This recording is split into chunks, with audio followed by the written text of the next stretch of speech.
Hej og velkommen til den her præsentation. Jeg har med grænser, eller overordnede af grænser, og under det emne har jeg valgt huliganisme.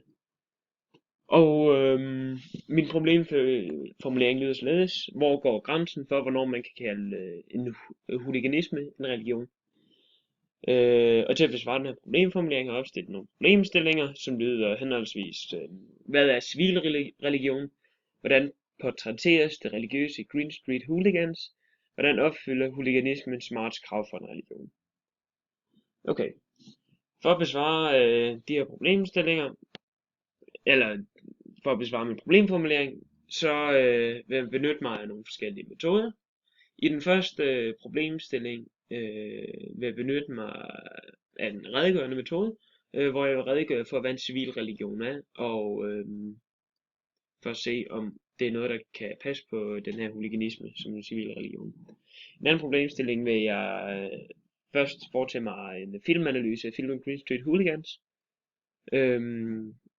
hvor jeg vil have særlig fokus på de religiøse elementer i filmen, altså hvordan det bliver fremstillet religiøst, alt det her med huliganisme.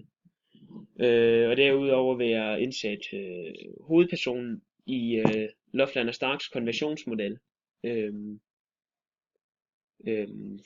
for at finde ud af, hvorvidt den passer på filmen. Og i den sidste problemstilling vil jeg igen med udgangspunkt i filmen Green Street Hooligans se, hvordan Ninian Smarts 7 dimensioner for religion kan kobles på huliganisme. Og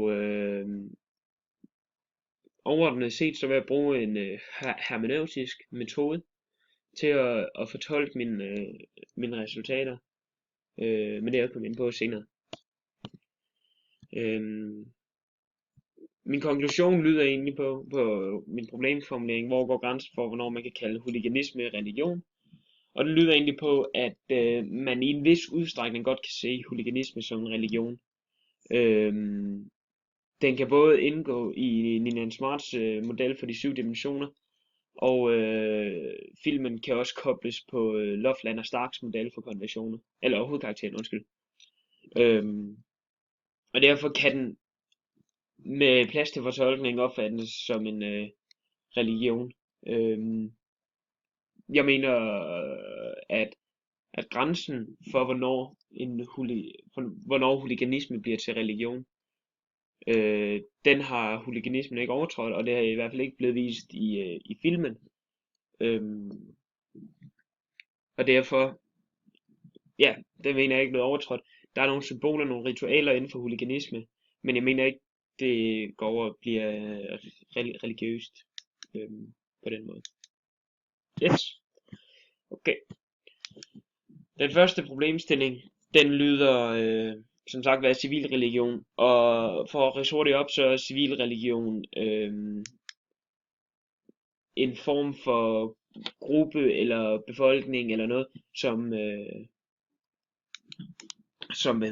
som arbejder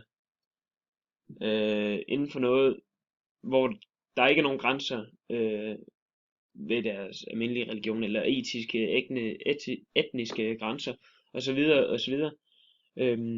Det er nogle ritualer, nogle symboler, nogle handlinger, som man foretager inden for en bestemt gruppe af mennesker.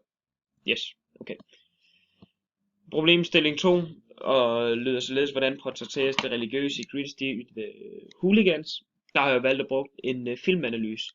Og filmanalysen er rigtig, rigtig god at bruge på nogle film, fordi det kan give et godt billede af, hvordan en virkelig situation fremstilles.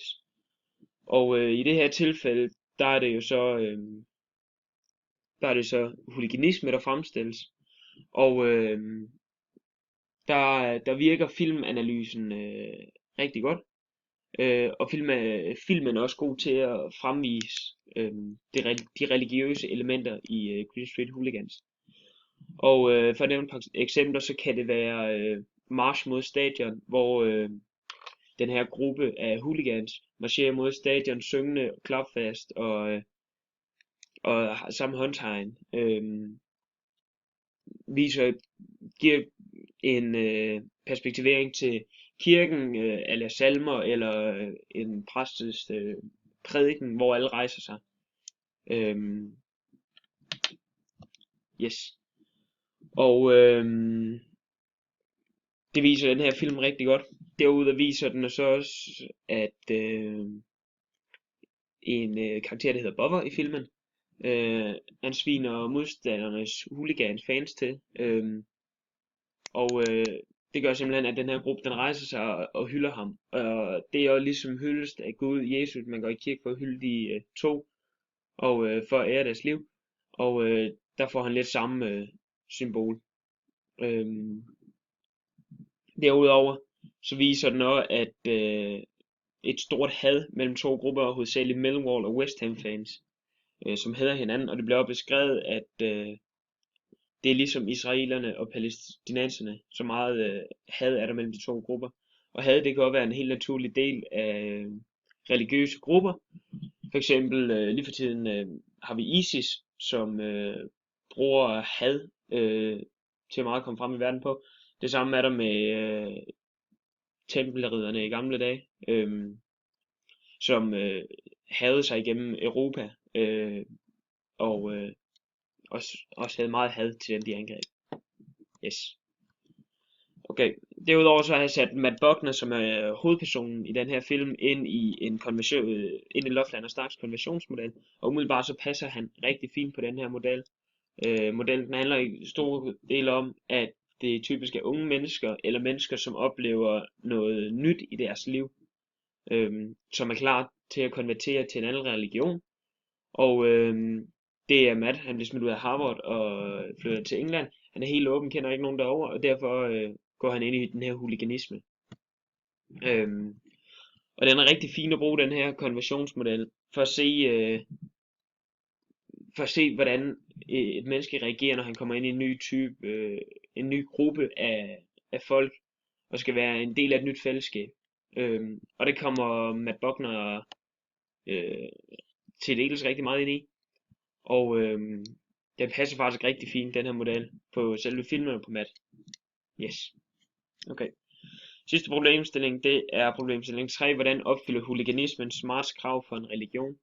Og igen, der har jeg taget udgangspunkt i filmen Green Street Hooligans, fordi den viser det meget godt, hvordan de her dimensioner kan blive opfyldt. Og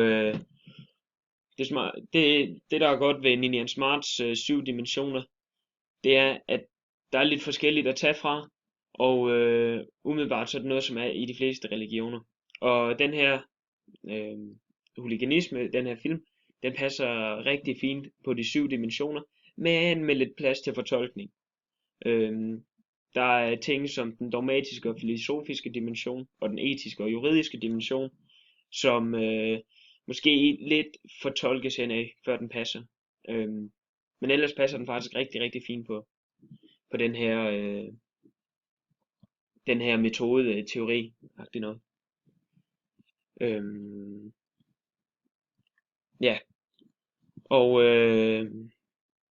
til sidst vil jeg egentlig fortælle, lige før det, vil jeg godt sige, at filmen, den har jeg brugt rigtig meget i min synopsis og i min analyse, og det er fordi, den tegner et rigtig godt billede af virkeligheden. Og her kan jeg referere til et interview med en Brøndby-hooligan fra bogen Subkultur og Undergrund,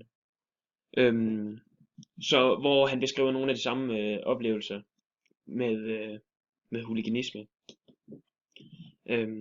Overordnet set har jeg brugt en hermeneutisk metode til at fortolke og forklare min analyse og min brug af metoder. Yes, og hermeneutikken, det går ud på, at alle de har hver deres måde at opfatte ting på, og alt efter hvilken social gruppe man er i, så opfatter man tingene forskelligt, og fortolker tingene forskelligt. Okay. Yes. Jeg har perspektiveret det her til AT6, hvor jeg brugte både engelsk og religion, og her lavede jeg en filmanalyse samt det hermeneutiske, det var også til baggrund for de her analyser. Og derudover har jeg brugt AT2, hvor huliganisme også var emnet, Ikke på samme måde, men det her lavede vi også en filmanalyse af filmen The Football Factory.